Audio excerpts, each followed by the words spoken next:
Hello and welcome to the Rabblecast. My name is Erik Hernandez, and I'm here with Doug. How sweet that is. And on this episode, we go all over the fucking place. We started out with a simple conversation, right? Well, we talk about Halloween. Yeah. Yeah, trick-or-treating. Trick-or-treating, have fun, where kiddos going to be going come day of. So you have this candy, hopefully avoid the rain, and the whole thing of Christmas coming too soon before even the Halloween stuff's taken down. Crazy shit. And then somehow we ended up going from there. Well, we went from there to your movie list. Yes. Because by the time this goes up, it will be well past the 31 days of horror. And then we somehow fell into a politic hole. I don't even remember how we got started on it, but then, you know, I can't help myself. I have to fucking tell you how I feel. We went, I think, if I can go back on this one, we went into comedy, depending, because we were talking about movies that were in print and weren't in print anymore, and I used Fort Fairlane as the doorway for that. Yeah. And then from there we went to punching up, punching down, things that are controversial, things that are too soon, and then somehow that ended up falling into a political pothole, which is fine. This show does that from time to time. I enjoy not having an agenda because we just sit here and talk for hour 20 to an hour 40. Yeah.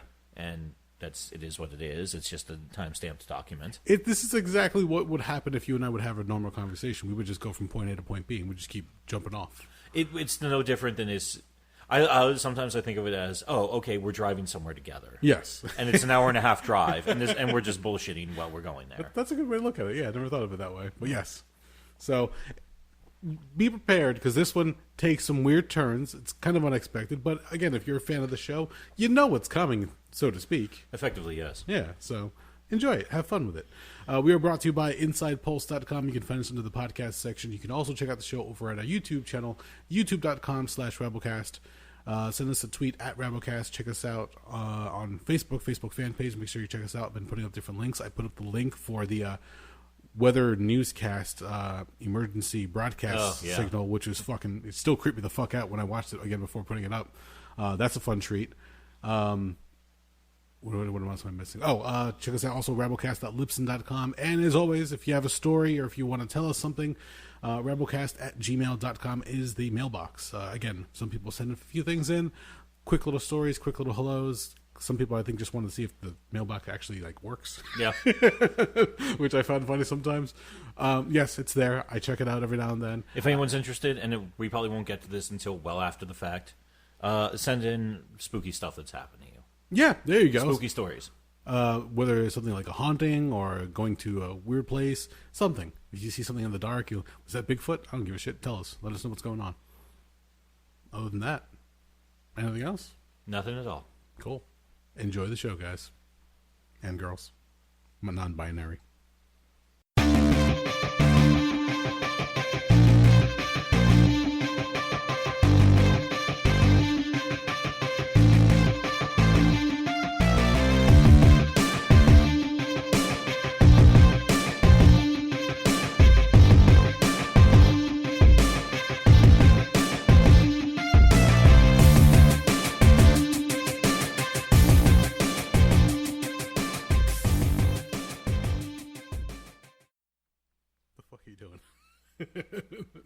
Tapping my hand off my knuckle. No, okay. It's just a weird sound for a second. It does make a weird sound. It's almost hollow sounding. Which is funny because I'm officially at that age where some stupid things I've done to my hands in my past now hurt intermittently through the day. So I'm not sure if it's the beginning of arthritis or what. It's probably arthritis. This, the knuckle for my ring finger on my right hand, I fractured that about 20 and a half years ago. And it never set correctly because I didn't go to a doctor because I was like, nah, I've never broken a bone. Why would this be broken? And then when I finally went 3 days after the fact, the doctor looked at it for 2 seconds and said, yeah, that's broken. Oh, you're fucked. I was like, you son of a bitch. I don't know why your doctor suddenly has an accent, but... Yeah, I was going to say, I don't know. I don't think I'd go to a Scottish doctor. I don't trust any of them. Yeah, it's like, no, I want decent medical care, for fuck's sakes. All right. Well, I have to ask. Throughout this episode, I'm going to be looking over your shoulder, and I just see a jack-o'-lantern glowing back at me. It's not a real jack-o'-lantern. It's one on a computer screen. What the fuck? So, today when I was digging about, a friend of mine, my buddy Dooge, who I don't think listens to this, and no, whatever. He's an asshole. I love him, but he's an asshole. He tweeted, or retweeted, I should say, the Shudder Network put out a deal that from today until tomorrow at midnight, they're giving you a super discount where you can get 1 year of Shudder, the horror streaming service, for, I think it was like $38. Oh, really? Which that's not even $5 a month. That's pretty fucking cool, actually. It's pretty goddamn cheap. So I was like, you know what? I've been thinking about getting this for a while, and I've been hemming and hawing on it, and I finally said, you know what? That's too good of a deal to pass up. Especially considering the fact that I went through it, and I've already got like 40 to 50 things on my watch list. Like, I just went through and I was like, oh, I've been wanting to watch that, and I want to watch that, and like, oh, I forgot they have this, and oh, check out, I haven't seen this in like 10 years. I want to rewatch it, so. Because, well, I'm a fucking horror nerd, so. Okay. But one of the cool things they had on there was they call them ghoul logs instead of Yule logs. Okay. So, yes, instead of some goddamn fireplace burning, which isn't terrible as long as they get all that Christmas horse shit out of the goddamn thing. It's just a picture of a jack-o'-lantern burning in... It looks like it's in somebody's yard or something like that. You see the leaves falling and you see like the fence behind it. And it's very fun and very Halloween-y. It looks like somebody dropped the camera on the set of a Halloween movie, like one of the Mike Myers movies. Well, if they did drop it like that, they centered it remarkably well on the drop. Yeah, they did. Well, I'm just expecting, like, you're right. You see there's a fence in the back. You see some trees, and I guess is that a street light in the background over there? I'm assuming it's the street light or maybe the glow of the moon. It's tough to tell because it's out of focus. Yes, exactly. But you see, you're right. You see the leaves blow by every now and then. There's a candle, a votive candle inside. Yes. So it's got the nice orange glow on the inside, and it's got the traditional jack-o'-lantern face. And I'm just expecting, because I do see movement in the background, I'm expecting to see like somebody just walk across with no other like warnings. Just somebody just walk across the background. Yeah, I hear the Halloween theme, yes. like key up on piano. That's my brain's already programmed. I'm like, holy shit, something's gonna happen. But no, I like that. It's really cool. I remember back when we would get together with all the friends, we'd go over to Patty's, and I would put on the Yule log in the background real quick while nobody was looking. And she was like, what the fuck is this shit? I'm like, what? I thought it'd be nice. And of course, nobody's like, fuck this shit. When it comes to be Christmas time, I'm going to be doing this to everybody's computers. I'm just going to be putting on just pictures of jack-o'-lanterns because, let's be honest here, Christmas sucks. But then again, I've gone into my hatred and disgust with Christmas a lot in the history of this podcast. We're not even done with the Halloween holiday yet, or the celebration, and I've already seen Christmas shit going up. Oh, yeah, absolutely. And so for anybody who's listening to this, we're recording this on the eve of Halloween, or Devil's Night, if you would. It is October 30th. And they're saying right after Halloween, this Friday is the 1st November, you're just like, for us, we're 2 days away from Mariah Carey's All I Want for Christmas Is You playing on the PA systems over at different shopping malls and supermarkets. Yep. So, yeah, I'm a little like, I think I drove by the Target with my son earlier today, and you saw, not Target, it was the Walmart. And you saw the posts that they have so that cars don't go flying into the store itself. Yeah. They're usually the yellow posts. They're already wrapped with Christmas wrapping paper on them. I'm like, oh, for fuck's sake. Really? Come on. Let's just get past all the spookiness and the ghouls and everything. I understand that Thanksgiving kind of like leads into to Christmas for most people, but let's just enjoy this fucking spooky feeling so far. But it's the biggest feeling of heartbreak I had was on Monday, and it was actually warm on Monday. I was running around wearing shorts. Yep. I stopped at Target to pick up some odd and ends, grab my spinach, bananas, milk, and not jumper cables, bungee straps. What are you doing with spinach and jumper cables? That sounds like a weird night. Well, the bungee cables were for wrapping a tarp around the central AC unit for Holly, getting that prepped up for winter storage. Gotcha. And, yeah, the other stuff I use for my protein shakes. Okay. But I walked in there, and I walked into the back where they have the seasonal display, and they'd already pulled the Halloween shit off and shoved that off to the Everything Must Go section, and I could see all the boxes labeled Christmas 2019. Yep. And I just kind of stood there watching the 4 different Target employees slowly, like, prepping and assembling everything. And I'm just standing there looking at it like, God, I'm not sure if I want to throw up or cry or both. Because yeah, fuck you. Just fuck you and your fucking Christmas horse shit. Well, again, we're looking at it through the lens of the age that we currently are. Going through the store today with my son, when he saw a lot of the Christmas stuff, he got all excited. He saw Santa, he saw the snowman. I'm like, okay. He still has the innocence. He still has the joy of it. At one point, we come across, we were in another store, and he saw a Christmas village. Mm-hmm. And now they're becoming a little bit more detailed because they have like these LED lights that light just like the edge of the roofs, so it looks like Christmas lights all over it, like tiny lights kind of thing. It's done really well. I'm pointing out all the different characters that are in the village, and then he just looks over at me like with a very innocent and nonchalant "Merry Christmas, Daddy." I was like, holy fuck, you just made my heart melt. Like he literally like drew a tear from me. I'm like, you fucker, let's get out of this aisle now. Okay, that is kind of adorable. It was very adorable. And I was like, okay, like he gets the idea, he understands it, he was having fun. Mm-hmm. My favorite was when we came across a nativity scene, and he saw, the baby Jesus and everybody surrounding him, and he goes, "Look, baby!" And that's the first time I ever had this interaction with him. Like, that's the baby Jesus, and he goes, "Baby Jesus." Okay, and he looks over and he goes, "Horse." I'm like, okay, that's a donkey, that's a cow, that's a camel, and that's a lamb. And then he sees one of the wise men in the back, and he's like kind of like hunched over a little bit, like one shoulder's up, the other shoulders drop down. He's like leaning, and he's got jewels and robes and a hat and whatever the case is. He looks like you would think of when you see one of the wise men coming to give the gifts to the king, kind of thing, the newborn king. And he just looks over and goes, "Bad guy." I was like, "Fuck yeah!" Depending on how you interpret the story, sure, I'll let that one stand for now.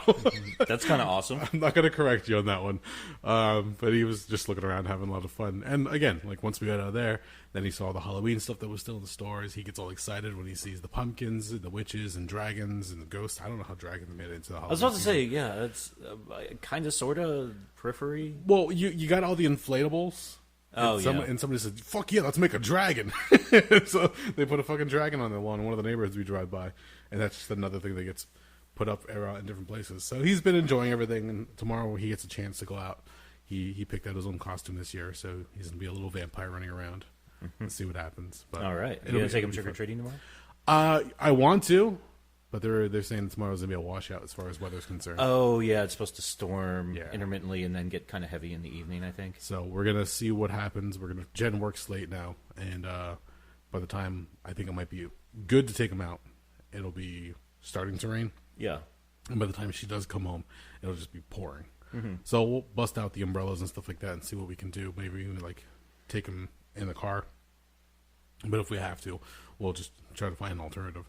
I want to make sure he enjoys it and continues to enjoy being out there because he's a kid. I mean, don't take those little things away from him. Yeah, let him be a fucking. This world's going to make him grow up fast enough as it is. Exactly. Let him be a kid. So we're talking to him today, and at one point he was getting a little tired, a little loopy, and when you go to ask him something, he goes, "No!" He's got this weird like yelling tone to him when he gets like indignant, and I looked at him like, "What did you say?" He goes, "No." I was like, "You don't want?" I can't remember what it was. You don't want to go home and eat? And he goes, "No." "You're not hungry?" "No, I'm not hungry." I was like, "All right, then no candy tomorrow." "What? If you don't eat tonight, you're not going to get candy tomorrow. You have to go trick-or-treating tomorrow." He goes, "Trick-or-treat." "Okay, I'm hungry." Like there's right there. He knows the thought process. I was like, okay. Some might say I'm bribing him. I would not disagree. You're also letting him know how things run. I'm giving him choices. Yes. And I'm giving him information to make those choices. And he's deciding, okay, I do want candy, so maybe I should eat. Maybe I should behave for Dad today, and tomorrow I'll get what I want. So yep, with that correct. In mind, yeah. With that in mind, he's been behaving a little bit better. He's been much more inquisitive. Last night, we were getting dinner, and he kept saying that he wanted iced tea. He wants iced tea. Like, I had let him have some of my brisk iced tea a while back, and he just got hooked on it. So whenever we get a chance to get iced tea, he usually steals some from me. So the entire ride home, he's like, "I want iced tea. I want iced tea." All right, no problem. All right, we'll get it for you. We're passing by a 7-Eleven. He already knows what 7-Eleven holds. He knows in his little brain, he sees that sign for 7-Eleven, it means Slurpee. That's there. That's the only place he can get that as far as he's concerned. Oh, I thought you were going to say taquitos. No, that's my brain. Mine too. we get to the parking lot for 7-Eleven, and I'm going to go buy him an iced tea. And all of a sudden, as I'm getting out, he goes, "Daddy, I want Slurpee." I was like, "What? This entire ride, you've been talking about you want iced tea." He goes, "Daddy, I want Slurpee." Fine, I'll go get you a Slurpee. I like the way he says it too, Slurpee. Yeah, it just throws an H in there for shits and gigs. It's funny. Fair enough. I get him one of the tiny kid-sized ones. Figure what the hell, that'll be fine. He'll have dinner, he'll have that, and, we'll play with him afterwards, burn it off before he goes to bed. And then all of a sudden, as we get home, he's holding it in his little hands, and I have to undo his buckles on his car seat. And as he's getting out, he's got to be careful because in the past he's had trouble where if he takes one wrong step, he'll fall. He's got new sneakers on, so they feel like a little bulky on him the way he walks. So I look at him and say, "All right, buddy, let me hold that, and you can step out." He goes, "Nope." I was like, "What'd you say?" He says, "Nope." I've taught him no. I've taught him no, thank you. Never have I taught him nope. With a hard P. Yeah, oh yeah, he just laid it in there, and I was like, "Okay." And I looked at Jen. He goes, "Where did he learn that?" I'm like, "I didn't teach him, but all I know is he did not want to give up the Slurpee." So he carried it all the way upstairs. He's walking up the steps. He's all happy. He goes to take off his jacket. He wiggles one arm to get the sleeve off. Puts the Slurpee in the other arm. Wiggles the rest of it off. Do you, Eric, have a history of stealing your son's Slurpee? Stealing his Slurpee? No. But when I was a kid, I loved Slurpee. So I want to imagine my love of Slurpees has been transferred to him through epigenetics, and now he has memory of loving Slurpees. Okay. That's what I'm going for. That's a reach and a half, but I'll go with Not it. at all. Have you listened to the show before? So I figured, what the hell? But he enjoys it. He has fun. But it's just funny to see where his little brain clicks with certain things. Like, he's on the point with so many different things that you would not expect it. And again, people will ask us, "How old is he?" And right now he's only 3 years old, but he looks like he's 5. Mm-hmm. He's huge. Yeah, he's growing pretty damn quick. Yeah, he's tall for his size or his age. And everybody keeps assuming that he's older than he is. So I was like, "Hey, enjoy it while I can." Because I look at Jen's like, those mornings where he cuddles up and he doesn't want to go to school, especially on the weekends if you don't have to work, and he just wants to lay there with you. Enjoy it while you can, because he's not going to be that size tomorrow. No. He's going to continue growing, and by the time he's in his teens, he's like, "Get off me, Mom, that's gross." Not only that, but he's going to be like, "Oh, I don't have time for this. Let's go have a beer." Exactly. So we're enjoying the time that we can, having fun while we can, and he's just been an absolute delight. So he's so well behaved. We enjoy it for what it is, and we'll see what happens. But as far as trick or treating on Halloween and that fucking jack-o'-lantern's just smiling at me. Would you like me to flip it to another one? I don't mind it. It's just that when the leaves, like I said, I'm expecting footsteps to go by. They actually have a different one. I can put that one on too. What's the other one? It's the same thing. It's a jack-o'-lantern, except it's more indoor, surrounded by Halloween kind of stuff, like books called Macabre Tales and other stuff like that. Yeah, I kind of like this one. Like I said, it feels like it's on the set of a movie. Like they just took break. Yeah. Like, we'll be right back, guys. Hold this for us.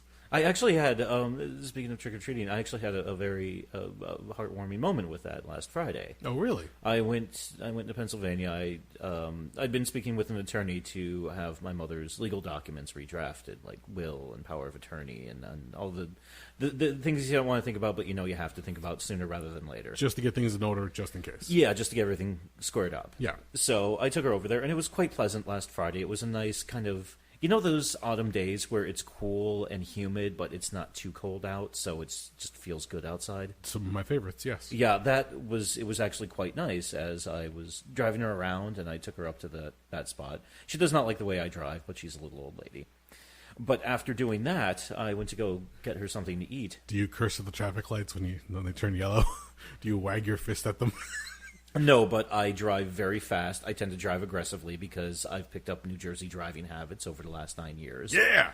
So, yeah, in fact, my father, about a month or so ago, when I was driving around with my father, he kept, because I will pull right up on somebody and then brake when I'm right on top of them. And he's like, "Why don't you brake when you're 10 or 15 feet behind them?" And I looked at him and I said, "That might work in northeastern Pennsylvania, but you kind of have to be a little bit more aggressive in New Jersey if you want to get where the fuck you want to go in a reasonable amount of time." Yes. You kind of have to be a dick because everyone's a dick around here.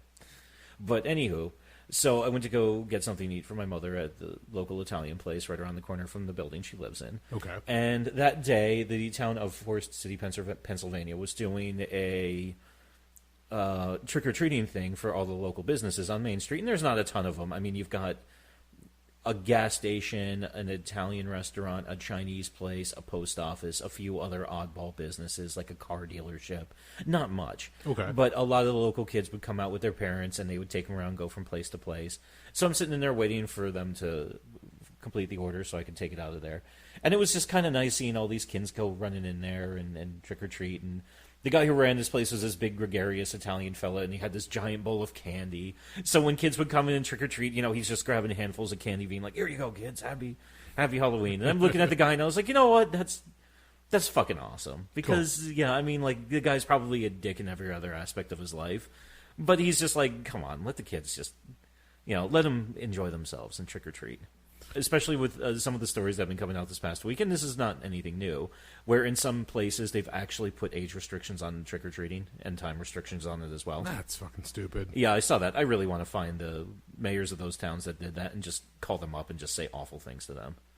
Yeah, if you want to look at social media and the news outlets for all the different stories that are coming out, like things that could be potentially bad. Like one of them was saying that, oh, watch out, there might be like THC laced lollipops in your kids' baskets. And like, Jesus all right, fucking Christ. Do you know how much those fucking lollipops cost? Do you really think somebody's going to give away free drugs to kids? Come on now. No. If you look at most decent edibles, you're talking anywhere from $25 to $50.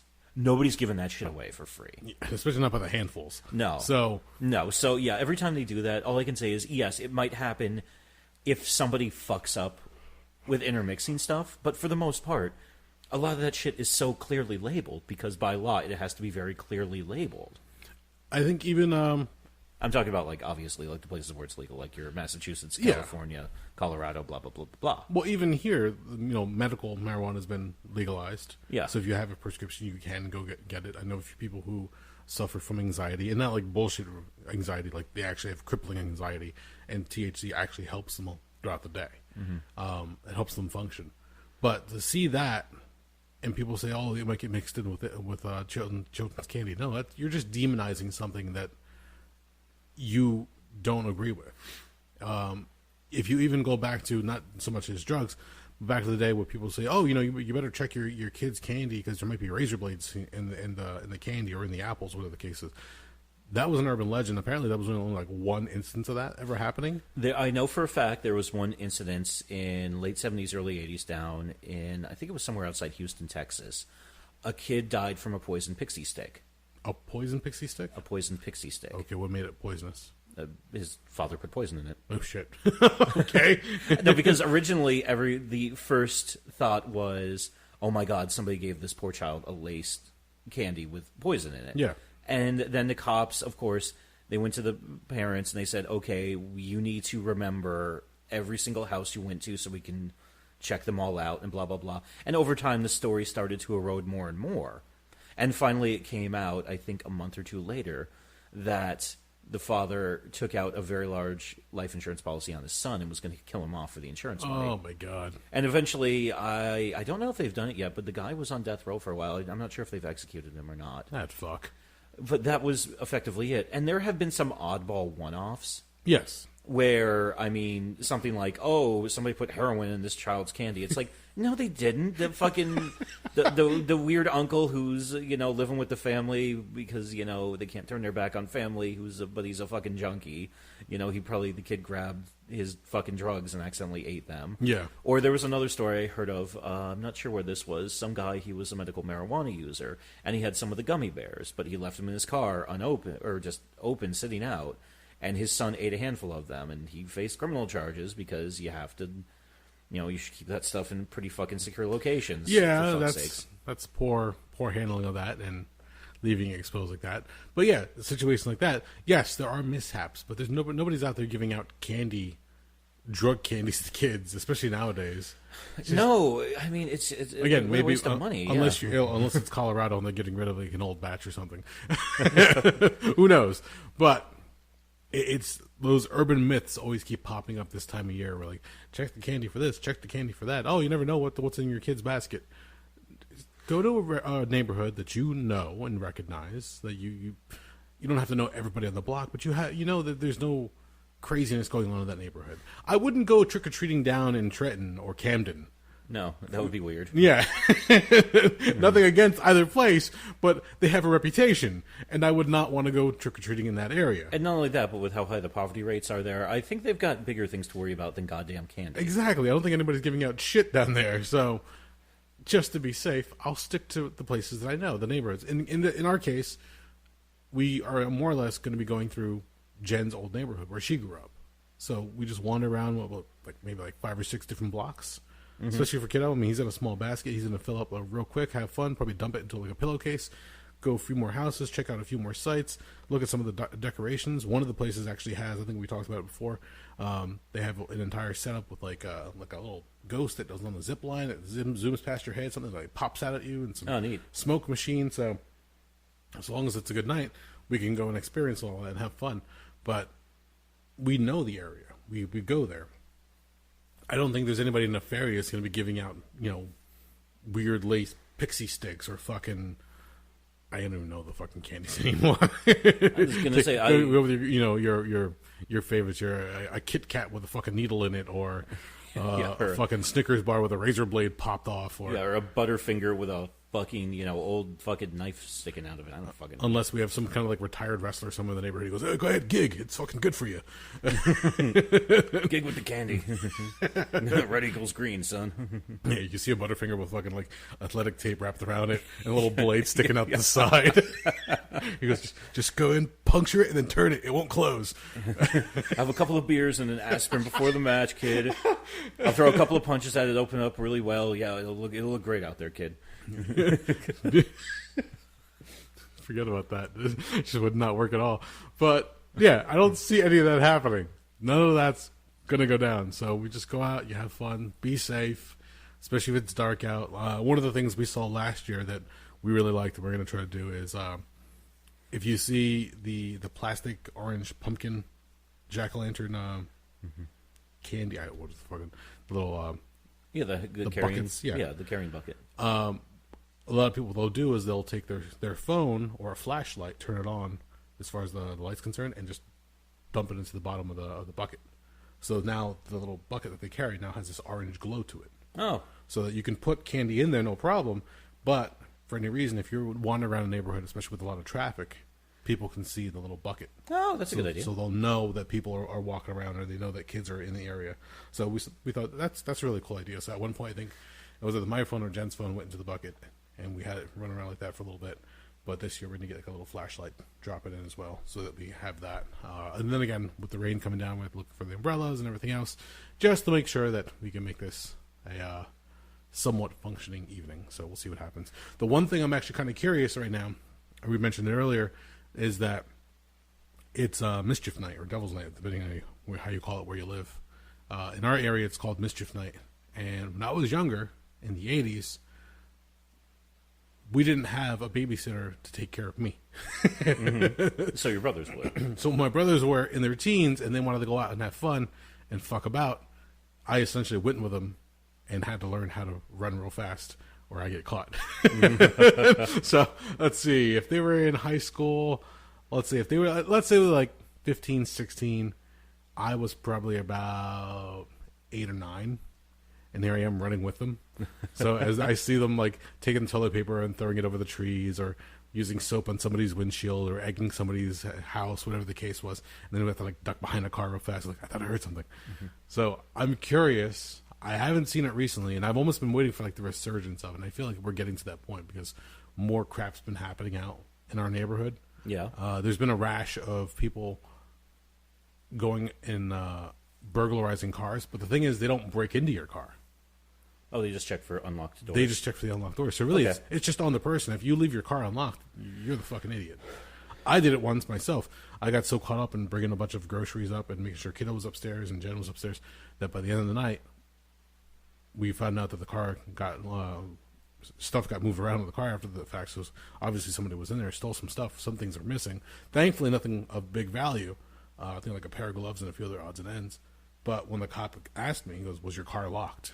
And I thought back, I'm like, fuck, you know what, officer? I want to say yes, but I honestly cannot remember. I cannot pull out the memory in my head of me actually hitting the key fob or hitting the lock on the door and saying, yes, my door was absolutely locked. Yeah. Because the MO has just been, if it's unlocked, they'll just go in, see what they can find, and take off. Crime of convenience. So if that's the case, I'm wondering tonight if there's any people running around doing more shenanigans. Yeah. Vandalism, not so much. There was one time, I want to say it was 5 years ago, some random knucklehead decided to run down our block, and every other, like, 2 or 3 cars would just kick in the windshield. Really? He would literally run up on the hood and kick the windshield in, run off, run up the next couple cars, do the same. What an asshole. Oh, yeah. It was fucking inconvenience. Jen woke up one day and she just saw her windshield kicked in. Motherfucker. It was like one of the few times she parked on the street. I'm like, well, that's why I don't park on the street anymore. Yeah. Just keep it in the back. Did they ever catch the kid? Not that I know of, Yeah. unfortunately. That's the other thing. A lot of these is there's no... Unless you have a camera on your house, which a lot of people now are starting to get more and more. They'll get those ones that are linked up to your smartphone. So if the motion sensor goes off, you get an alert. We had no clue. We had no idea what was going on. We just knew that somebody obviously fucked up her car. And aside from burglarizing, some minor vandalism, there really hasn't been much else going on. So I'm wondering if tonight's going to be like a resurgence of it, or if things are going to start coming back out. Because, of course, the other thing that news does is reminds you, hey, tonight's mischief night. And the kids go, hey, what's mischief night? Oh, it's that night you go and fuck shit up. Oh, really? Let's go do that. Well, the funny thing is, I don't mind. I do not mind the relatively minor stuff. Like, you want to throw a couple of eggs or soap windows or fucking chuck a roll of toilet paper or, randomly move some stuff around, that's fine. But when it's, breaking stuff and actually costing people money, that's over the top. I mean, at worst, you think about what's the worst thing you might have to deal with? Oh, I have to go to the car wash and spend $3. Exactly. Who fucking cares? So, stuff like that, harmless pranks, well, harmless to some, not much to others. But when it gets out of hand, that's where you're going to have to draw the line and see what happens. I know the kids that were running around at one point, one of the news reports on social media sites, actually somebody had got video footage of them. Problem is the camera is not clear enough, and it's night out, and they're using night vision, so their faces look all weird as they walk by. But you have an idea who they are. If you can identify their clothing or whatever they were wearing that night, you might have a better clue. But people are saying, lock up your cars, make sure this is taken care of, don't leave any valuables in sight. These are common sense things that you should be able to follow, but people just get lazy after a while. And if you leave your car open, boom, done. So we'll see what happens.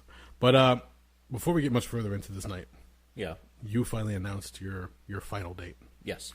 So does this mean this is your last one, or does this mean the next one is your last one?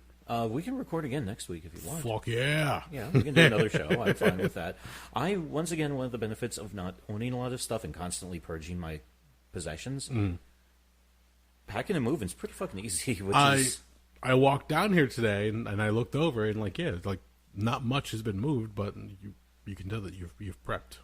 I was going to say, the stuff I did today, it only took maybe 2 hours. I cleared off a bookshelf. I cleared off my DVDs. I cleared off another couple items. I boxed up a bunch of random shit. And I already have a decent amount of stuff that I already fucking lugged over to my new spot last week when I took a ride over there last Thursday. So it's not hard. I'm of the philosophy of, I just don't like to keep shit on hand unless I think I'm going to need it. Well, you definitely prepped in this occasion, I guess you could say, because you weren't sure what was going on. But in that case, you were able to pick up and pretty much get ready to head out on a moment's notice. So, all right, cool. We'll try to see if maybe we can do something silly for next week. Yeah, we'll figure something out. I'm not sure. We'll plan something. It'll be an entire affair. We'll see what we can come up with between now and then. But how's your progress on your movie list? Oh, hold on. I think we were at 21 last time we met. I was somewhere around there. Let me see here. I'm glad I documented all of this because I would not remember it myself. This is the guy that carries all the documents for his car repairs. Yes, I do. So last week I was at number 20. I did 20 and 21 last Wednesday, which were Shadow of the Vampire and Hell House LLC.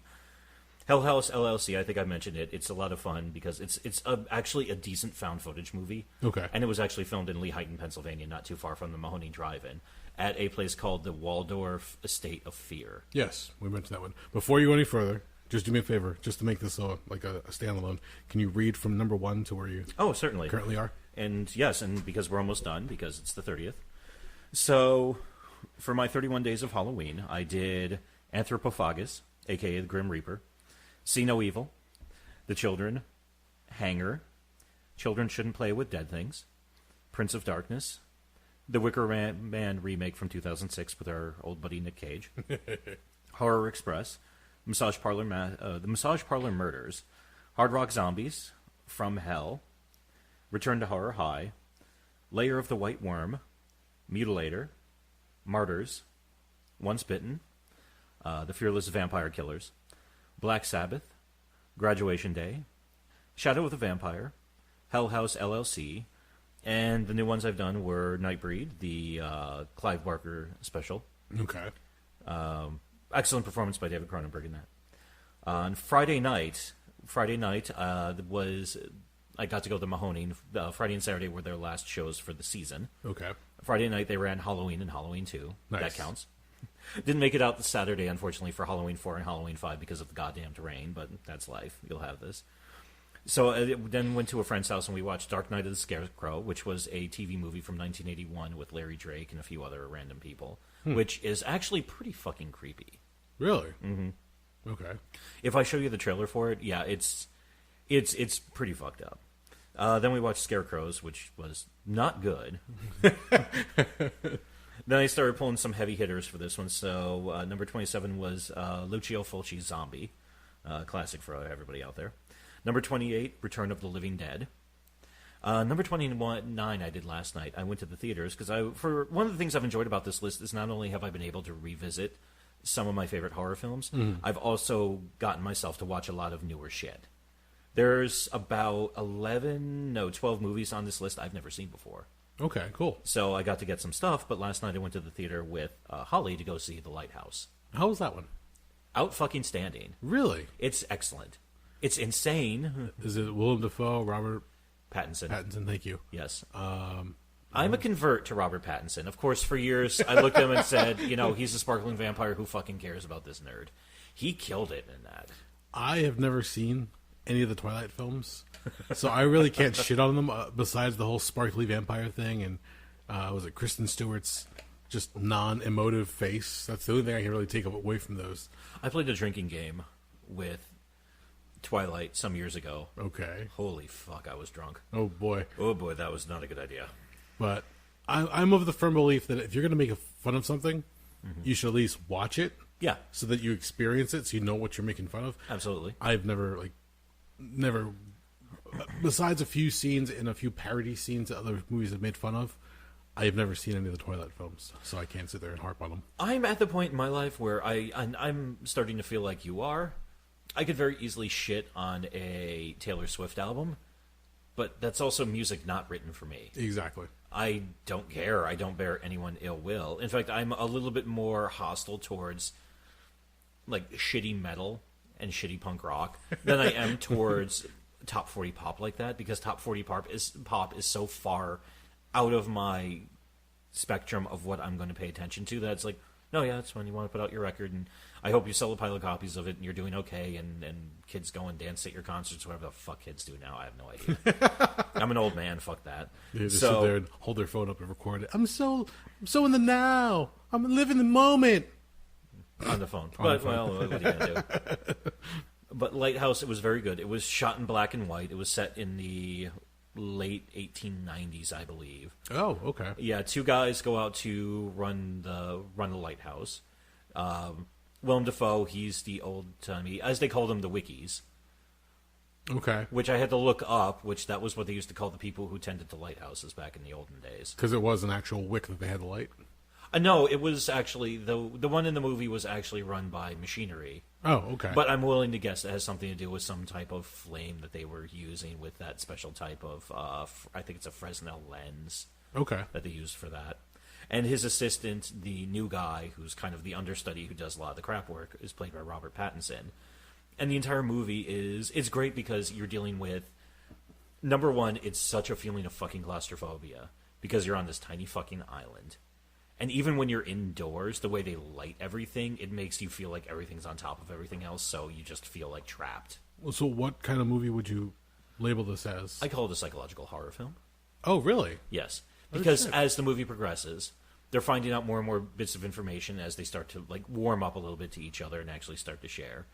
And it just gets progressively more and more insane as they have more and more fucked up effects going on. And there's an entire like subplot with seagulls where one of them gets killed, and Willem Dafoe says, "You don't ever kill the gulls.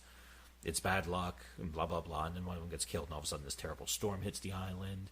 And then one day they realize it's like, oh, the ship with our relief on it is not come yet. Where is it? How long have we been out here? At one point, you realize, okay, neither of them are reliable narrators, so you really don't know what the fuck is going on. Okay, it gets pretty bonkers in a couple of scenes. It's a lot of fun. Holly and I, we just kept looking at each other like, what the fuck? So it was pretty good. So I've got 2 more movies left. In fact, I will share them on here because by the time this goes up, it will be done. Oh yes, and whatever. So next one I'm going to watch actually this evening after we finish up here. 3 from Hell. Oh, really? Because it's already available for rent on Amazon. Oh, nice. Because it did a very limited theatrical run when that came out back. I think it was about mid-September or so, where they just did some shows in like New York, Chicago, and Los Angeles. Yes. We briefly spoke about it when we were talking about the passing of Sid Haig. Yes. Okay. And then for number 31, I have to go with currently my all-time favorite horror film, Cemetery Man, a.k.a. Della Morte Della More, which I know I've definitely talked your ear off about in the past. Yes, you have. It's one of those that I have to actually track down and watch myself. But you've warned me of which version to watch. I can't remember which one off the top of my head. Because you said that, I guess they were dubbed, but I want to say it was a colored version? A what version? Was there a black and white and a colored version at one point, or no? As far as I know, it was only shot in color. Okay, then I'm conflating 2 different movies then. I think I'm not sure what you're thinking of. Oh, there are a couple of different cuts floating around out there. There's a commercial release on DVD, which if you go looking for it, that's the one you're going to find. That's okay. But there's because originally I had a copy of it that was bootlegged onto VHS from the Japanese Laserdisc. Fuck. To show you how I'm going back in time almost 20 years here. Okay. There were a couple of, I remember watching it and then watching another version I had and saying, it's like, wait a minute, one of them, I can't remember which one, somebody had a couple of extra scenes that weren't like super pivotal, but it kind of filled a little bit of backstory in. Okay. But you're going to end up with a commercial release if you go out and get it, and you'll be fine with it. Actually, no, you still have to watch Near Dark. Near Dark. Which my plan is to get that, watch that one and get it back before you leave. I would appreciate that, yes. since that DVD's out. Not that a lot of people are really coveting DVDs nowadays, but that one is out of print. Yeah, it's kind of hard. See, it's funny when certain DVDs are, when you have a medium change, so from VHS to DVD, from DVD to Blu-ray to essentially now digital, it's kind of funny to see that not everything makes the transition, especially nowadays since it's much easier to make the transition.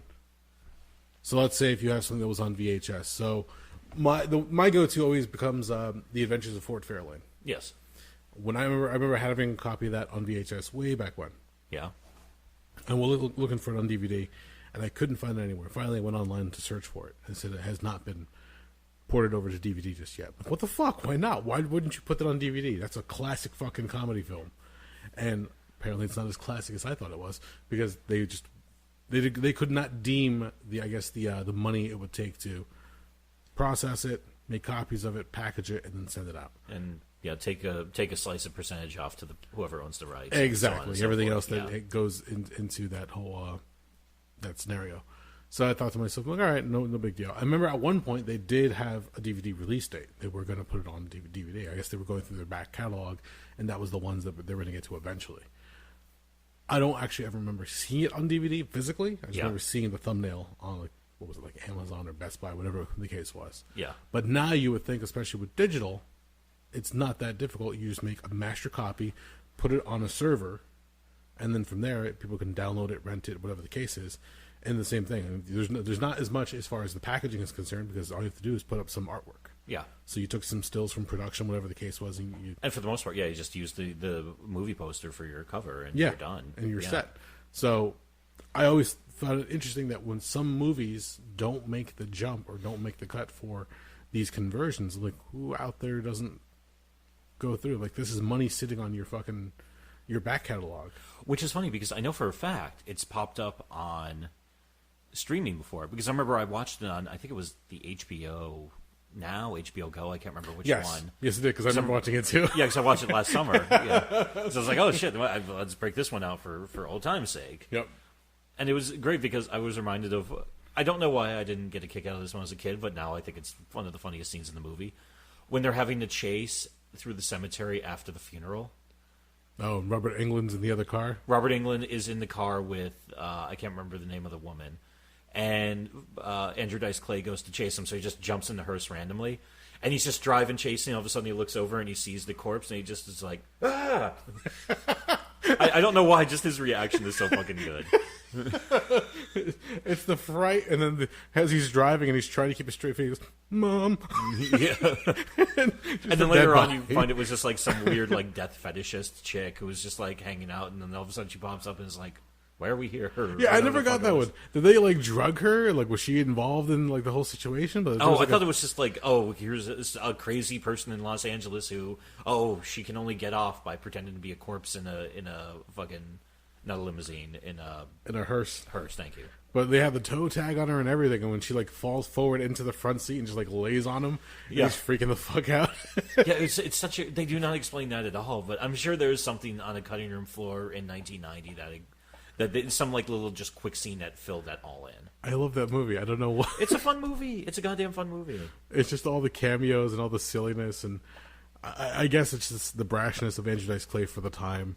He's a fucking maniac, but it's one of those things. But it's a good example of a movie that just, for some reason, didn't make the cut. Maybe, who knows? Maybe it was because Andrew Dice Clay pissed too many people off.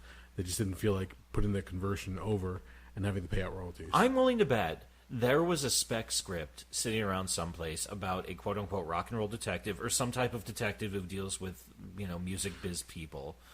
And in 1989, 1990, when Dice all of a sudden became the biggest thing around because of his X-rated stand-up act and the entire shtick he had going on, all of a sudden somebody said, hey, we can make some quick money on him.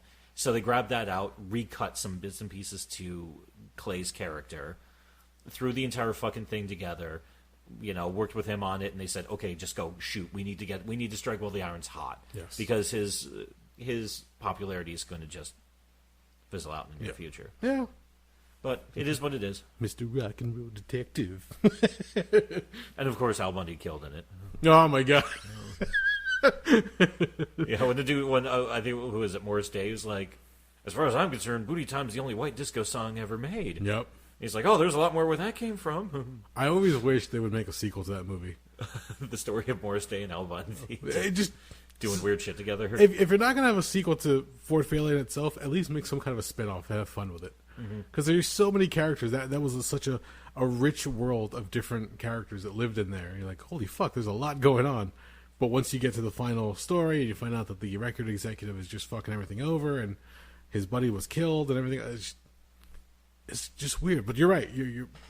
It probably was a spec script just hanging around, and they just got all these crazy people to jump into it and say, hey, you want to be in a movie for a day? Yeah. Come down, film a scene, we'll have some fun, and then go from there. Whatever the politics involved in it, I can only imagine, though, because, again, it is Andrew Dice Clay. So, yeah. But I don't know. I'm trying to think of some of the recent stuff he's been in. I know he was in the, not Silver Linings Playbook. Was it, what was the movie with Lady Gaga and Star is Born? Thank you. Yes. He popped up there. See, you're looking at it too now. I wish I'm actually kind of unhappy at our seating arrangement. I have to look away from you to look at the jack-o'-lantern on my screen. Well, I would say you put a mirror on the wall so you could see yourself, but it's going to be a temporary mirror because also I don't own a mirror. Well, see, that's the downfall. Yeah. It'll be fine. Don't worry about it. You can sit there all night and look at it. I'm trying to think about any other movies that Dice Clay's been in that might be horror related. I don't think he really has. He's just been doing comedies and the occasional drama. In the last couple of decades, I know one thing, and that was his appearance on Joe Rogan's podcast a couple of years ago. And the only reason that sticks out in my mind is Joey Diaz sits in on the beginning of the show. And Joey Diaz has a bag of, as he calls them, the Stars of Death, which I think they're like 200 milligram like gummy candies. And he's just sitting there taking them, and he's talking to everybody. He's just like casually just throwing them down the hatch. And Clay looks at him, and he's like, gets the description of it. He's like, "Oh, if I took one of those, I'll be asleep for the next 3 days." And then he just looks at Diaz, just popping him like candy, and he's like, he's just throwing it down his mouth like a fucking breath mint. And Joey Diaz just looks at him, he's like, "Who the fuck do you think you're dealing with here, dog?" It's like, God, I love him. It's like Joey Diaz is the best. Oh my god. Other than that, I couldn't tell you anything other than I know his son's getting into stuff now. Like, he's working in Hollywood. I'm not sure if he's doing stand-up or if he's going straight to acting or whatever. But yeah, I mean, Clay's one of those ones where... And the funny thing is, he did the entire shtick of Dice Man. Yeah. Which he was just basically being a fucking asshole. Yeah. Oh yeah. But, I mean, he doesn't need it because he's a skilled comedian. He could just go up there and just do his thing without being a cock. My favorite thing is the fact that you learn that the Dice Man character was just that, was a character, was a part of his repertoire back in the day. So when Andrew Silverstein would go up on stage, he would do all these different characters. Mm-hmm. And the Dice Man just happened to be the one that caught on. Yeah. And now he lives the character 24/7. Mm-hmm. And... it's so odd to see him when he goes out there because he still wears the big glasses, he still wears the leather jackets and the fingerless gloves, and it's weird. And his journey through the whole thing is weird as well because there was the one comedy special that he taped, and I only remember it because of the heckler that came after him. Again, this is off of Rogan's podcast. They went to Dangerfields in New York, the comedy club, and it's called, I think, The Day the Comedy Died. Okay. So he goes out unannounced, no warning, goes up on stage and essentially starts doing a special for these people who may or may not be into comedy. Mm-hmm. And it's horrible. It's bombing the entire time. And if you listen to it, people say it's a painful listen, but you can appreciate it because he's bombing the entire time. And at one point, this one guy goes to get up and walk away, and his Dice goes to acknowledge him, or he I guess goes to heckle him. He goes, "You're about as funny as a glass of milk." It's like, what kind of fucking insult is that? Like, the guy had nothing to come at him with. Say to that, yeah, you just gotta be like, right, so okay. I want to listen. I've yet to listen to it myself, but I keep hearing like it's just a painful journey as he's bombing the entire time. But it's the Dice Man character, and back in the day, it was. Who was the owner of the store out in the West Coast who passed away? Mitzi Shore. Mitzi. Yeah, that was what, Comedy Store? Yeah. Okay. And when she's talking about it, she goes, "Oh, this is horrible. Like, nobody's going to listen to this." He goes, "Right. That's the whole point of it." It's the day the comedy died. Yeah, it's like, why? You're making a special so nobody will listen to it? He goes, "Yes." I was like, in a way, it's genius, but at the same time, you're like gambling with your career. Mm-hmm. So, but I guess he thought, what the fuck? Why not? Let's see what I can do with this. Anti-comedy, weird performance art. It's kind of... Are you familiar with Neil Hamburger? I can't say that I am. I can't remember. It's a guy from... Fuck, I'm horribly unprepared for this. Kill a fucking second while I fucking pull this up. Sure, no. It's funny, like, I remember you say anti-comedy, and I think about back when we were watching pay-per-views at the house. And Jimmy would always say that Vince McMahon is a anti-comedy genius. Yes and no. Mm-hmm. He's amusing himself, but the problem is nobody else is getting the joke. So I'm not sure he's really an anti-comedy genius in that respect. But there is something to anti-comedy where if you're trying just to go for those awkward moments or those long pauses, or if you just throw a joke out there and it just makes no fucking commotion in the room, and people are just like, what? Well, the other problem is Vince isn't an anti-comedy genius. Vince legitimately thinks this is funny. He's probably in the back being like, "God damn, pal, this is good shit." I put ass in seats. So Neil Hamburger, it's a fictional stand-up comedian created by Greg Turkington, characterized by his anti-comedy style, misanthropic jokes, and just the worst comedic timing you've ever heard. Okay. I'll show. This is not good podcasting. That's Neil Hamburger. Okay. Yeah, he just comes out on stage wearing a bad tux, and he's got like greasy matted hair and big glasses, and he's always got like a cocktail and a bottle of water, and he's constantly like clearing his throat and like hawking and like Oh, Jesus. just making the worst noises possible into the phone. And he just goes out there and he just tells stupid jokes. And it was just a weird project they came up with that some fucking how caught on, because it's been around since, God, like 1993, 94. The best way I can describe him from the image that you just showed me, for anybody who doesn't look him up, he looks like an adult, nerdy prom chaperone that everybody just forgot about. No, yeah. Like, he's supposed to keep you from getting into the venue, but people just walk right past him. Yeah. Oh, I mean, Jesus Christ, they put out the first piece of work with him on it in 1992. And somehow this is one of the things that they just like break it out every now and again, and they would draw fucking crowds. The fucker showed up in Pick of Destiny, the Tenacious D movie. Oh, no shit. Well, I never watched that one, so. I've never seen it either, because I really don't like Jack Black or the other guy. Same here. But yeah, it's one of those things where I've actually watched some of the stand-up before, and I'm sitting there just like watching it, like I don't, like if I didn't know this was a joke, I would have no idea what the hell was going on, because it's so awkward and it's so bad. It's not quite uncomfortable to watch, but it's goddamn close. Okay. So. It's one of those things where you're sitting there, you're like, why am I watching this? Yeah, because I ended up, one day I went through, because there's tons of it all over YouTube, and he just tells they're bad jokes. And I'm not even going to get into like the political correctness aspect, but I kind of work off the theory of, if you're doing comedy, punch up, don't punch down. Okay. I always take Mel Brooks's philosophy on it. He wants as many people laughing at Hitler as possible. Okay. But he would never actually make a joke about Jews in the concentration camp. Makes sense. Which he said the same thing, in Blazing Saddles. He kind of flirted a little bit with the concept of a black man being lynched, but he never does. And also, if you think about it, Sheriff Bart, who the guy who played him is now escaping me right now, is his real name, Cleavon Little. He was the smartest guy in the fucking movie. Yeah. So, but yeah, you kind of want to. I always appreciate the fact, it's like, if you want to take a shot at a power structure, it's a hell of a lot funnier than, make fun of a billionaire. Don't make fun of, a homeless motherfucker. Yeah, well, that also comes down to different types of comedy where your stance are. Can be or is. A lot of people agree with you, myself included, where punching up is probably some of the best comedy that you get. But when you punch down, there's other comedy to be had. It just depends on, again, your subject matter and the material that you're using.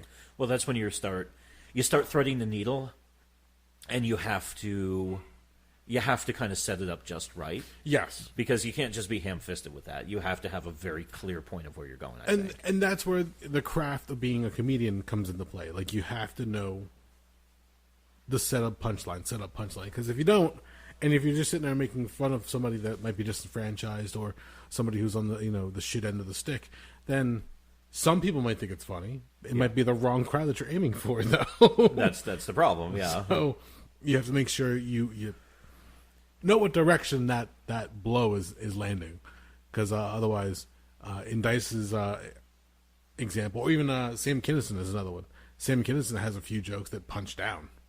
Yeah. And you're just like, okay, that might be a little borderline offensive. Nowadays, especially, if you put Kinison stuff live today, he would piss off no end of people. Well, I mean, yeah, because he got pretty brutal with gay people. Yes. So, again, when he's sitting there on stage and he's talking about AIDS and gay people, and he goes, "This isn't our dance, it's not our fight." It's like, okay. I was going to say, this is a product of its time, and that time was 30 years ago. Exactly. Nowadays, if you fast forward, you try playing that same thing. Let's say even if Kinison was still alive, maybe he might not have changed his mind. He was pretty staunch in his drug use and alcohol abuse and everything else. That maybe he would just hold on to those ideals. I don't think there'd be anything that really changed his mind. But if him to do that nowadays, he would have to come up with a different way of saying those jokes. Otherwise, he wouldn't be booked. He wouldn't be used. No. So... And that's one of the big things nowadays is, the more ridiculous, and it's tough to find the right word. I don't like saying politically correct per se, because there's some places where you can go work in a regular comedy club. Oh, yeah. But, I mean, you're not going to get booked at the college. I mean, that door is yes. pretty much, in this day and age, Yeah, those are, you have to run a very specific comedy set to get those bookings anymore.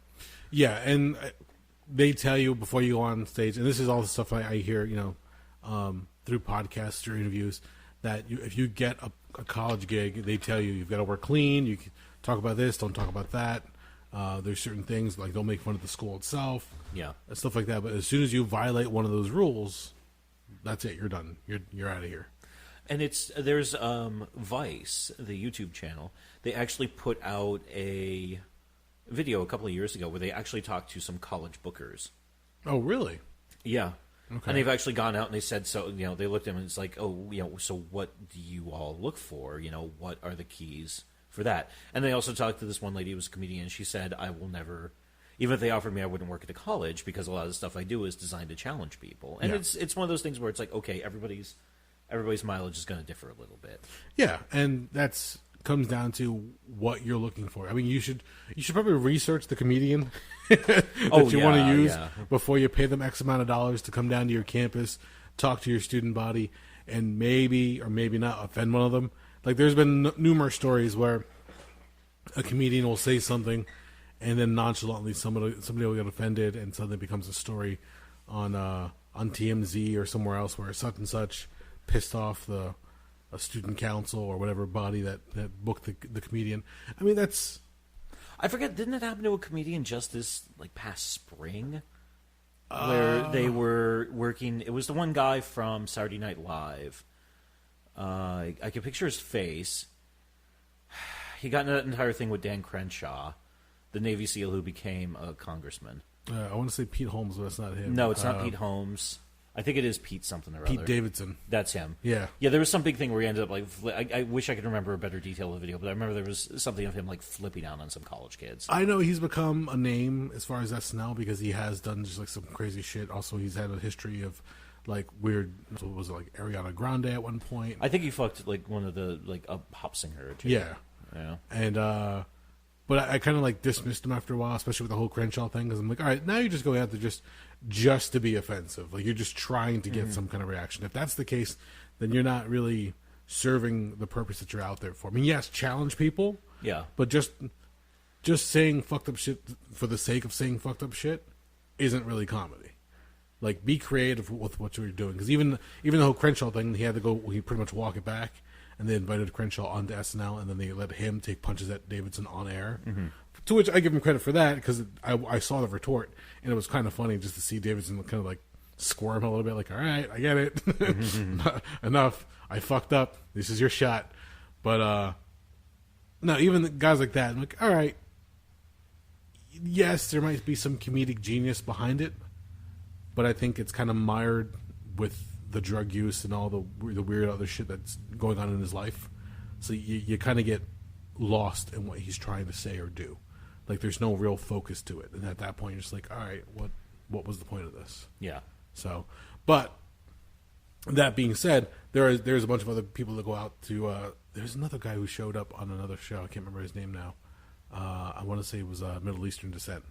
Where he said something I guess it was a sexist remark or a joke on stage, and immediately they shut him down. They're all right, your time's up. Come off the stage. Yeah, I heard about that. Yeah.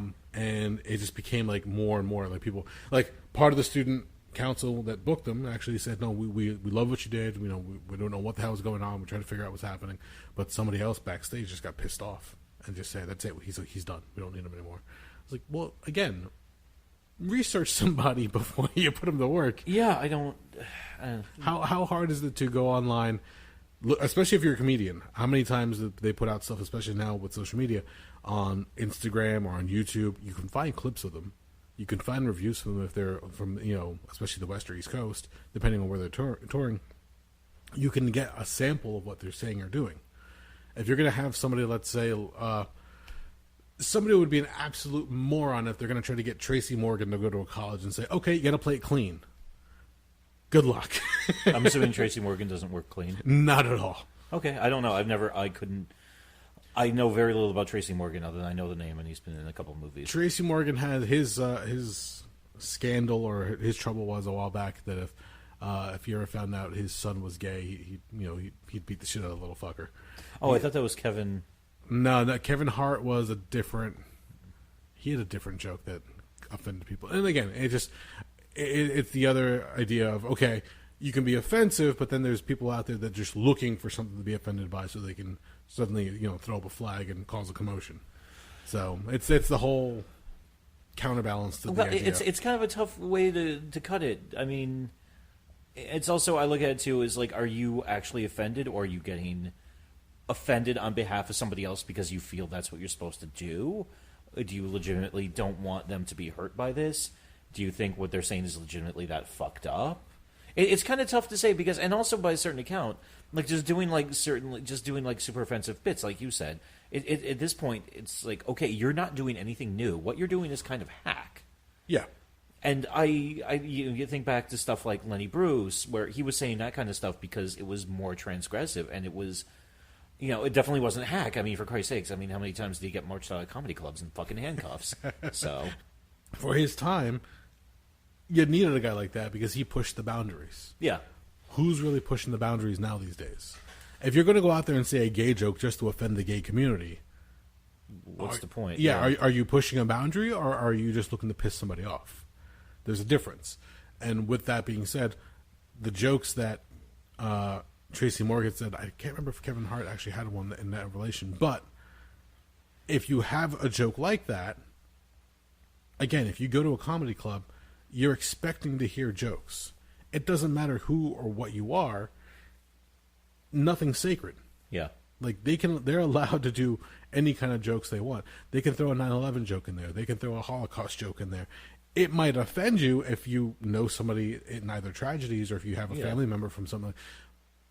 But for them, that's their stage. That's their church, so to speak. So they can say whatever the fuck they want when they're up there. And if you don't like it, you're welcome to. You can tell them you don't like it either, and leave.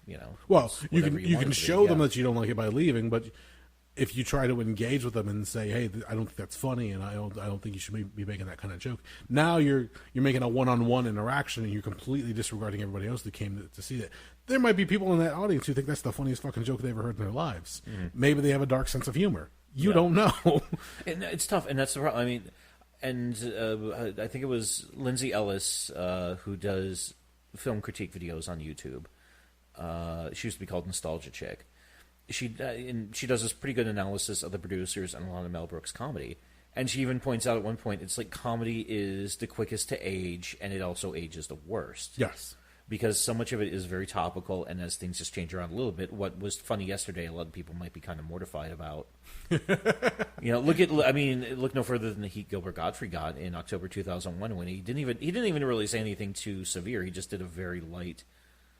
I can't remember exactly what he said, but it was kind of like a very gentle 9/11 joke. Yeah.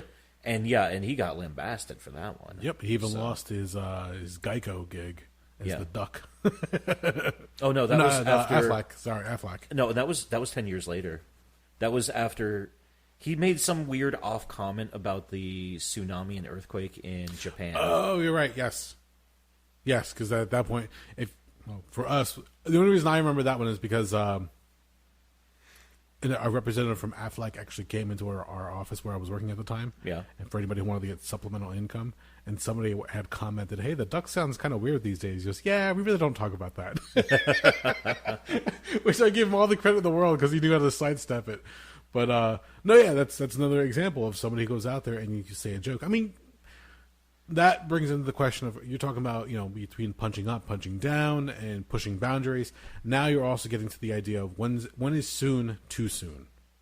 That's the question. Because people have made Holocaust jokes. People were making Holocaust jokes from way back then, and people again, it's a sensitive subject. You're not sure what to say or do with it. But now I've been hearing people do 9/11 jokes and they don't get any shit for it because we're so far removed from it at this point. Yeah. So how soon can something awful in life or history happen, and then how soon after that can you actually make a joke? And that's not far, and it's also a lot of it is the context of the joke you're making too. Yeah. So it's mileage varies. Everybody's going to have a different opinion on it. That's why I just don't make jokes anymore. Actually, no, I'm an unfunny bastard. But whatever. You gotta have jokes. You gotta have fun with it. In fact, my horrible humor has been rubbing off on Jen, where she's at work and she starts making like comebacks and jokes on the fly, and then she'll sit there and goes, "Where the fuck did that come from?" Fuck, I've been hanging out with Erik too long. I'm like, well, yeah. Some of it after a while rubs off, I guess. But it's just, you gotta throw something out there just to have fun with it, because otherwise, shit just gets too fucking serious sometimes. And if that's the case, like, where's the funny? Where's the humor? Where's the moment where you can actually relax and say, okay, it's not so bad. Shit can get a lot worse. But and that's what comedy ultimately does. It's supposed to diffuse a situation. You're supposed to be able to sit back, relax, and just laugh at the situation, even if you're in a very, very difficult, tough spot. Like, well, make a joke to lighten it up a little bit, because that's how some people deal with it. Otherwise, they just get so fucking caught up in all the bullshit that they forget to take a breath and chill out. But again, that's I'm not a comedian by any stretch. There are people who go out there who say, "Oh, I want to be a comedian. It doesn't seem so hard. You get on the stage, you say a few words in front of people, make some jokes. It's not so hard." There's a certain craft to it. There's a certain way to build a joke. You get your setup, your punchline, you got your tags in there in between.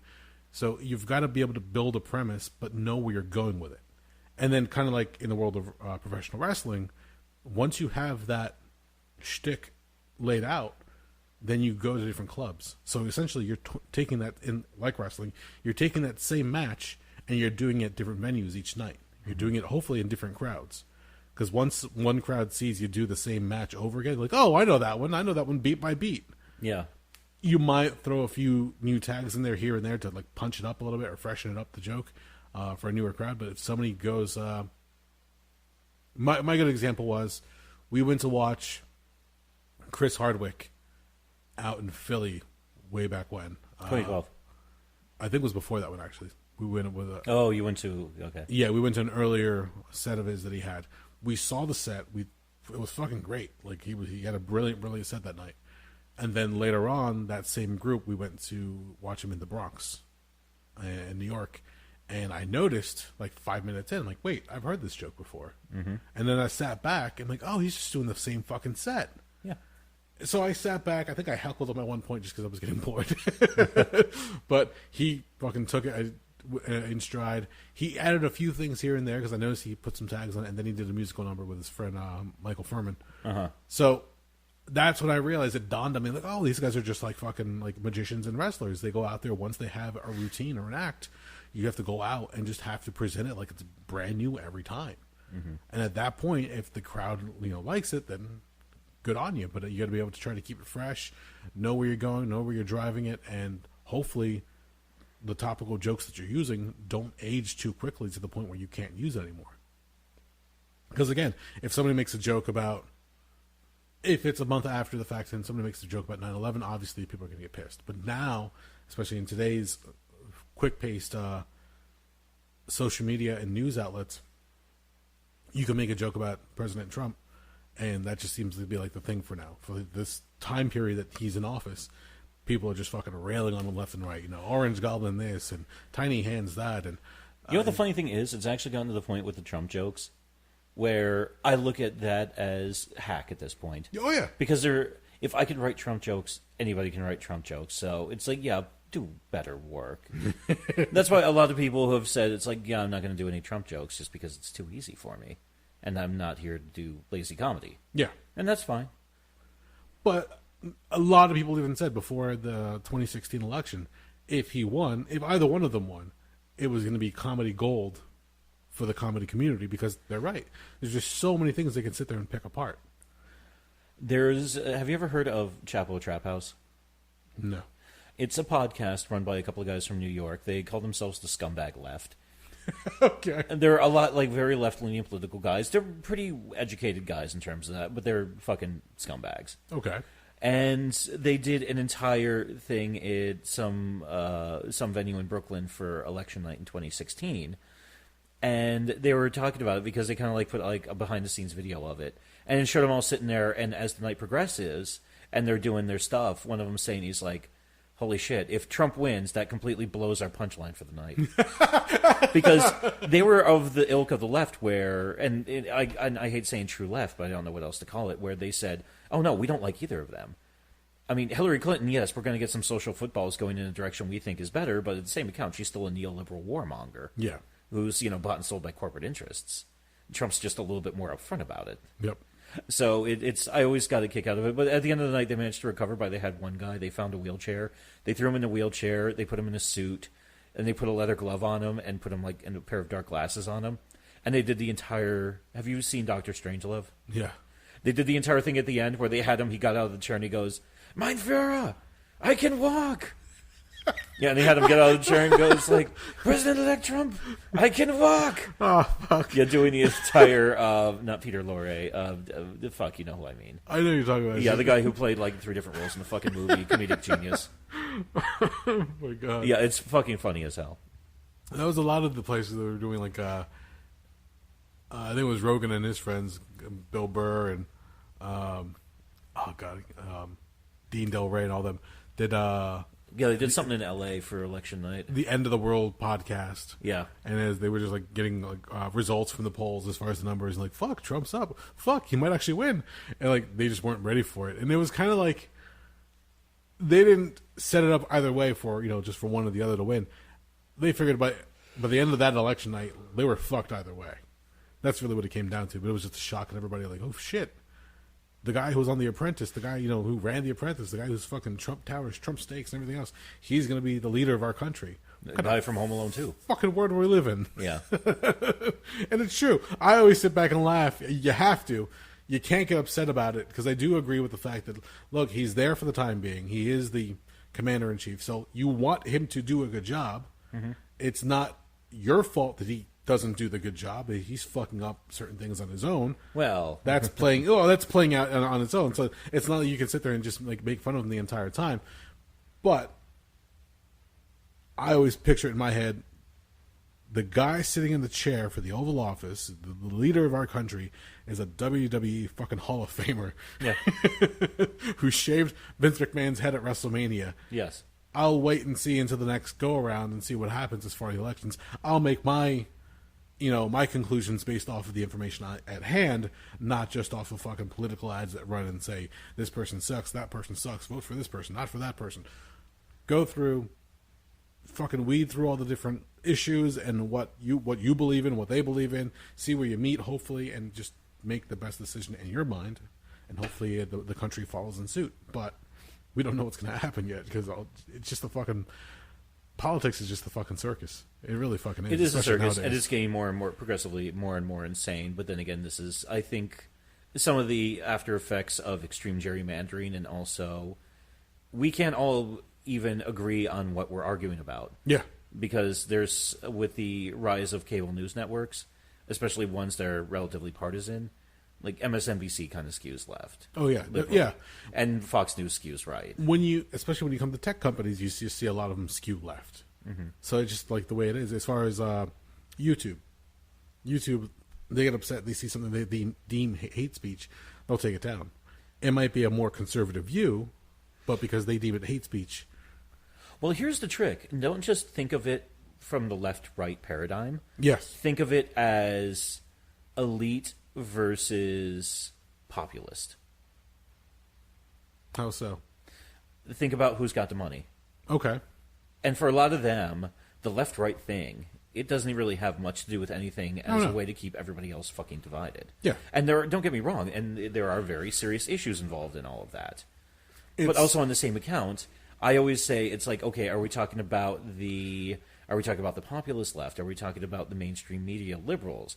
Because everybody, if you actually look at it, CNN and MSNBC are actually pretty biased against Bernie Sanders. Yes. They will pick up every opportunity to shit on the guy.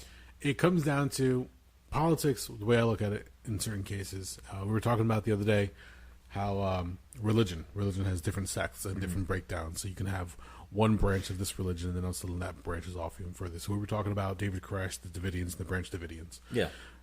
You blew my fucking mind when we talked about that, because I didn't even know a lot of the information we spoke about then. But politics is very similar to that, because if you go between, Republican and Democratic, and then you start branching off, liberals and conservatives and alt-right, alt-left, and then you go further into the little subsects, it just gets fucking mind-boggling and mind-breaking. You're like, what the fuck? No, because for a lot of the cases, and both sides are generally not good at this, and within reason, where a lot of people will say, don't you lump me in with everybody else on the right, I'm different from this guy and I'm different from this guy, and then they'll do the exact same thing to the other side. Yeah. And there are some people on the left who do that as well, and some of the people, but it's you kind of have to qualify everything and figure out where everybody stands, and then all of that will shift issue by issue. Yeah. And I always tell people, I'm no fan of Trump. I personally don't even think I don't think he's anything more than an amoral guy who likes money and power and popularity. I think everything else is relatively meaningless to him, but I'll call it as I see it. And some of the stuff he's done, I think, regardless of what his motivations were, I like the fact he dropped the axe on the Trans-Pacific Partnership. I like the fact that at one point in time, he was actually arming the YPG and YPJ and some of the Kurdish groups. Of course, he just threw them on the fucking bus not too long ago. I like the fact that after the Iranians shot down that one drone over the summer, they were ready to fucking launch a shit ton of fucking airstrikes on them, and he said, "No, let's not."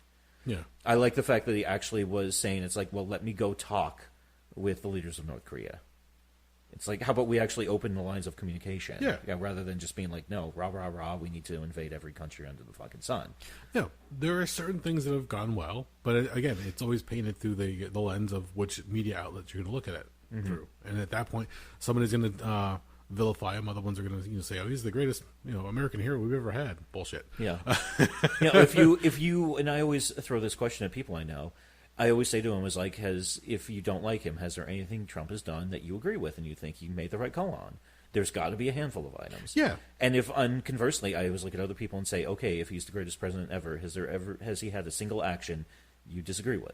And if the answer is no for either of those questions, I was like, I don't think you're being completely objective. Exactly. Yes. It's not 100% one or the other. There's got to be certain, give and takes. I mean, overall, his record's probably like, oh, he's got a handful of wins and a fuck ton of losses, if you want to think of it in that front. But also, generally, for most of the politics he caters to, I disagree with very vehemently. Well, the thing is, with that one's going to be whether he's a one-term or two-term president, once that's all said and done, then they give, the report card on what he's done. You look back, 2020, hindsight, and say, he did this well, but he fucked up this for whatever other person takes over the office. Mm-hmm. And that's going to be a tangled mess that people have to deal with.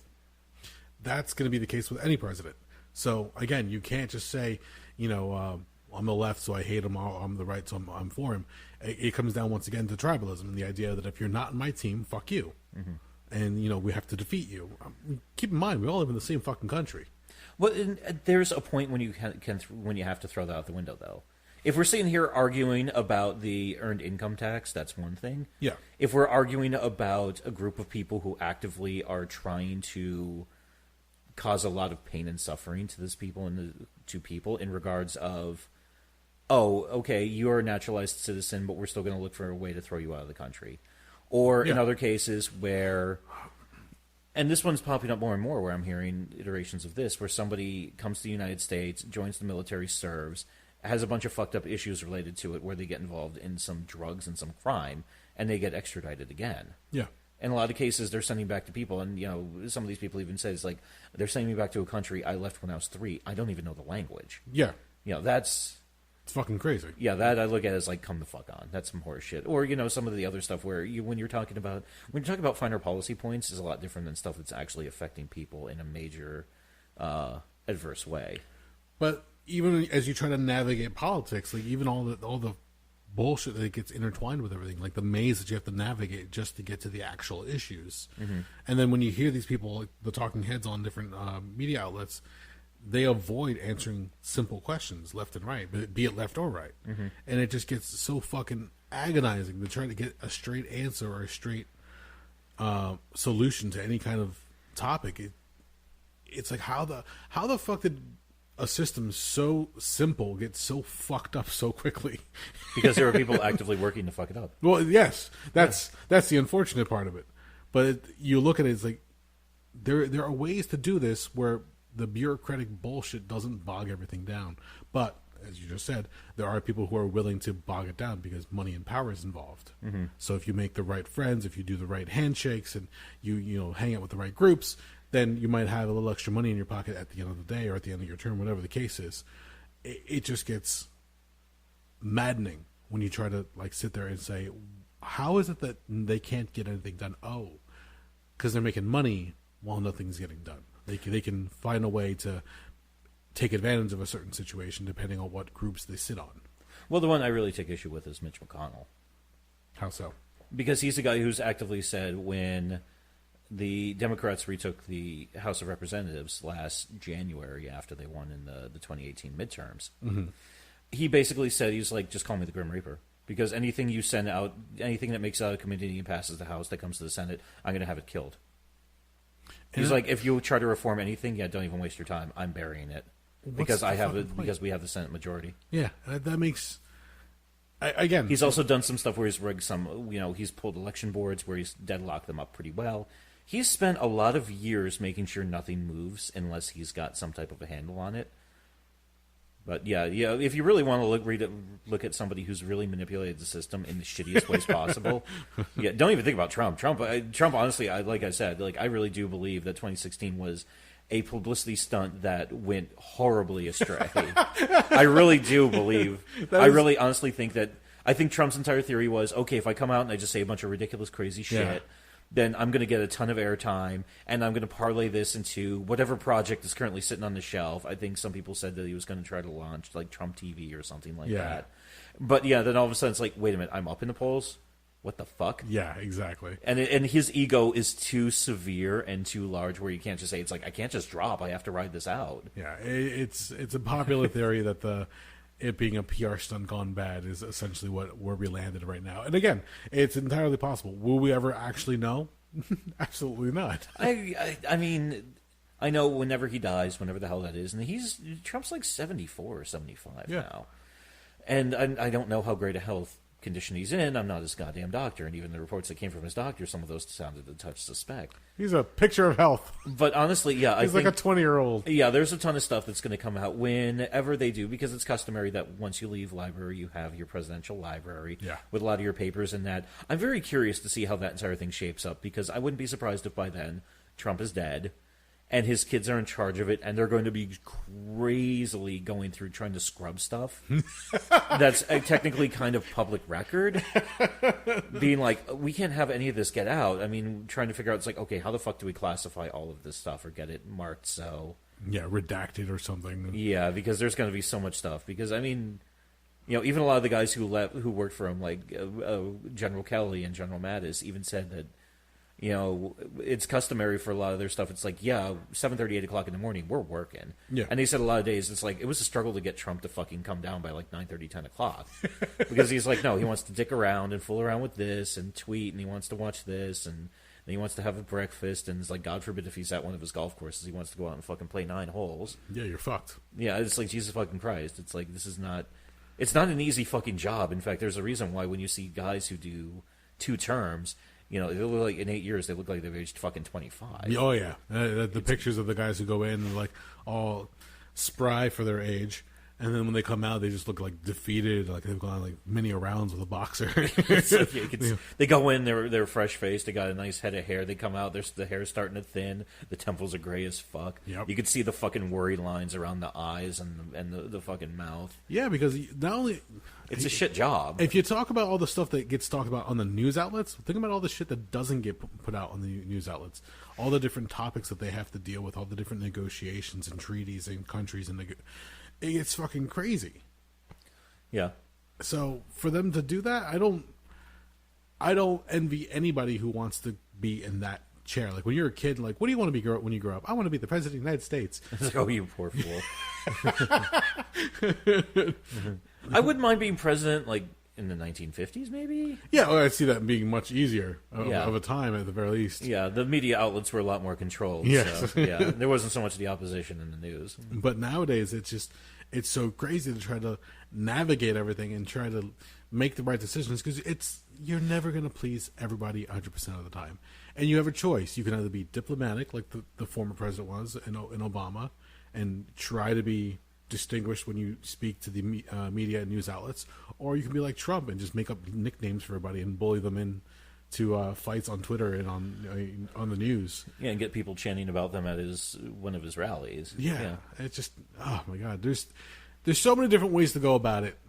I don't think we've seen many really good examples 100% of the way. Like you said, there's going to be give and takes for each one. Yeah. Somebody's going to piss you off in some respect or another, but you might enjoy some of the decisions that they make here or there. It's just the way it is. So, well, for the final thought, and let's wrap this up because this is way more politics than we should be talking about on the fucking Halloween episode. Seriously, for Christ's sakes, what is wrong with you? I blame you and me. One of the best things I've ever heard, and I hope something this crazy comes out, sure, is a few years ago they declassified some of because all the phones in the Oval Office were recorded, and there was a conversation between Lyndon Baines Johnson and his tailor. Oh, I know what you're talking about. Yeah, and hearing LBJ talk about his bunghole to his tailor is one of the greatest things that's ever happened. It's just talking about, he's like, oh, I gotta make sure I have some room in the pants. I don't want my bunghole being too crowded. And it's just like, what the fuck? Look, he's the president. Well, he was the president at the time, and he wants to make sure when he wears his pants, they're nice and comfortable. I was gonna say a fair point, but when you get older, they say that once you hit a certain age, your package kind of hangs a little bit lower. So when you sit down, you got to be careful you don't sit on the voice. So you got to make sure that when you have that support down there. I was gonna say, if you sit down and drop a bomb, and all of a sudden it's like, shit, my nutsack's touching the water. Or when you have to rush to the bathroom real quick, and you have to undo your belt and zipper, and suddenly like the button gets stuck or something like that. You got to make sure you're wearing a reliable pair of trousers or jeans, whatever the case you have on. It drops when it needs to drop. Fair point. Otherwise, you're sitting there like holding it, like, oh god, and things just don't go your way. Yeah. And suddenly you have to go back out in front of the cameras and the microphones and all the media outlet. And Mr. President, what do you think about the situation in Iraq? I just shit my pants. Mm-hmm. Press is over. Gotta go. then what do you do after that? Like, what can you? There's really nothing you can say after that. That's something I'd like to know. How many times has a president shit himself when going to like a summit or some like major press conference, and they just like they had a meal. They figured, okay, got a few hours before I go back home or go back to the White House and go relax. And suddenly they go to get up, and like, oh, I'm feeling a little gassy today. Oh, shit. I lost that gamble. Well, and I think it was 90 or 91. Bush Sr. threw up on the Japanese Prime Minister, if I remember correctly. Why don't I recall that? I don't know. That's weird. Did he? Senior, you said? Yeah, Bush Sr. Okay, I'm thinking of George W. That doesn't make sense. I still don't recall Senior doing it, but okay. Hold on. Bush vomit in Japan. Search. His vomit was huge in Japan. Hey, here we are. George H.W. Bush vomiting incident, January 8th, 1992. Oh, no. Oh, this is fucking good stuff. January 8th, 1992, at about 8:20 p.m. Japanese Standard Time, while attending a banquet hosted by the Prime Minister of Japan, Kiichi Miyazawa, I believe that is. Okay. U.S. President George H.W. Bush fainted after vomiting in Miyazawa's lap. Okay, I do remember that now.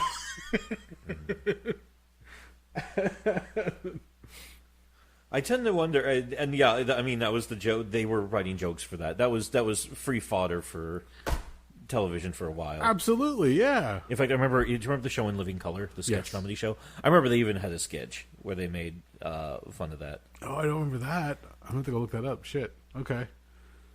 But yeah, I mean, look, if George Sr. can fucking vomit in another dignitary's lap, yeah, get away with it. What's Trump gonna do? Well, actually, and Bush was a little bit scarier because at one point they probably said he's like, yeah, that guy before he was president, he was head of the fucking CIA. Fuck with him and find out. Yeah, he knew all the secrets. Yeah, he knew everybody. He knew everybody's dirt. That's probably one of the reasons. That's actually one of the speculation was that Reagan selected him as his VP. Was he viewed him as his strongest competition? So he said, well, if I fold him into my ticket, then I got a blockbuster on my hands, and it worked. Reagan won 2 terms, and I mean, if you go look up the electoral map. In recent history, the 2 biggest drubbings I've seen in politics were 84 and 96. Really? Yeah, 84, Walter Mondale carried 1 state, Minnesota. Every other state in the country went for Reagan. Okay. He kicked the balls off of it. '96 was another pretty brutal one where, I mean, it was pretty much inevitable with the success of his first term that Clinton was going to win re-election. I think they basically looked at Bob Dole and said, okay, Bob, you're not going to win, let's be honest here. But you can say that you ran for president, and if you take this one for the team, we'll kind of give you a thumbs up and we'll hook you up down the line. Because, and I don't remember how bad, it wasn't as bad as 84, but it was still pretty... In fact, a lot of those states that voted, especially down south, because Clinton, coming from Arkansas, a lot of the states that actually went for Clinton, that was the last time they went for a Democrat. Politics has just become a crazy fucking popularity contest. Well, yes and no. To a certain degree. Mm-hmm. And it blows my mind, because like you said, depending on where the money is, yes, in certain cases, money will usually take over just about anything. But to see the degree where it has gotten us and where it can take us, it's just fucking crazy. Mm-hmm. So, but again, you got to be able to sit back and laugh. Some things might affect you, other things might not. Hopefully, at the end of the day, you still have peace of mind, and that you can actually still go about your day. You can still earn a living, support your family, support what you're doing, live your dreams, and get away from all the bullshit. It's really what it comes down to. Because if you're going to sit there every night and watch the news and just get upset, you're doing it wrong. Well, and I'll add this, and I've been thinking about this a lot lately. One of the main group I blame for the current situation we're in is us, the American populace. No, they meant podcast. I was like, what the fuck did I do? And it's not directly our fault, but we carry some of the culpability, in my opinion. Absolutely. Because of, in this day and age, and I remember I talked about this with my father not too long ago, when he grew up, he took a civics course. He got a crash course in how government works at the state, the federal, the county, and the local level, where he was, in upstate New York, where he grew up. Okay. We don't have that. We have history classes. It's almost as if they've started modifying the curriculum to make it more difficult for us to understand how things work. And I understand between making the information more difficult for us to attain, and also everybody in our schedules, we're as a people, we're working more and more. We're taking less and less vacations, and a lot of us are way too many people in this country live paycheck to paycheck. Yes. But in a perfect world, we wouldn't have to worry about that. So I look for the day for the local town hall meeting, you can even fit everybody in there because everybody shows up to hold their local government or to hold their county government accountable for their actions. Mm-hmm. And they say, I can't remember what it is, but they're, usually for off-year elections, turnout's absolutely dreadful, especially with the 18 to 35-year-olds. Yes. I mean, they're talking like under 20% turnout. Because that's how unfortunate it is. And granted, and a lot of people would say it's like, well, if voting really changed anything, voting wouldn't be illegal. And I was like, you want to know what? You have to exhaust the options. So yes, go vote. And if you really are that worried about it, buy a rifle as well. That's a dark turn. I don't have a very pretty worldview, as you probably noticed. No, I agree. You've got a voice, how little it might be. You've got to be able to use it. Yeah. Hell, even what you and I are doing right now, and just by talking to these microphones, somebody might listen, somebody might not. Yeah. But if you're able to inspire a thought in somebody, especially if it's something to do good, maybe for themselves, maybe for their family, their community, whatever the case is, hopefully you can give somebody something to hold on to and say, yeah, I should do something about that. Yeah, I should, help this out or contribute in some way. Then it's worth it.